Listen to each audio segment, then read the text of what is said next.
We ask nothing but gratitude. A painful yet echoing petition from the Philippines to the government of Israel.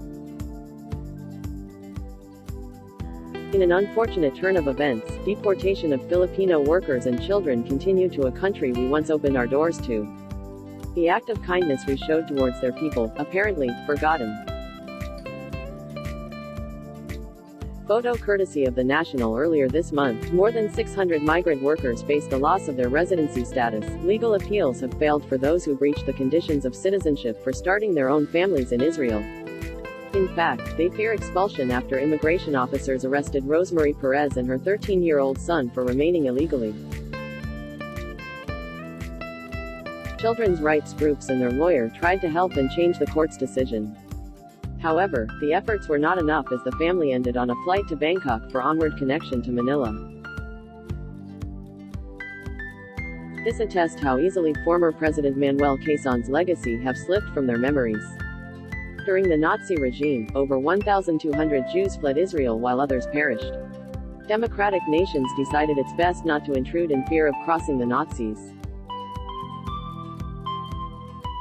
Although, despite the personal and political costs, Quezon unconditionally welcomed the Holocaust survivors, the ongoing incident in Israel led Foreign Secretary Teodoro Locsin Jr. to air the movie, Quezon's Game, as a reminder.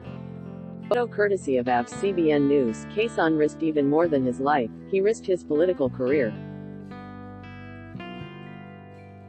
For those of us who come from politics, believe me, that's worth more than life. He had no authority to bring in the Jews, but he took them in because it was the decent thing to do. He could have been removed by the United States, but he did it anyway, he said. Largely Christians, the 28,000 Filipinos arrived in Israel to work as caregivers and household help. It may sound insignificant, but the root of the problem has partially been about religion. The country has long-term fears of maintaining a Jewish majority considering it was founded as a homeland for Jews. Honestly, this leaves a bitter taste in our mouth.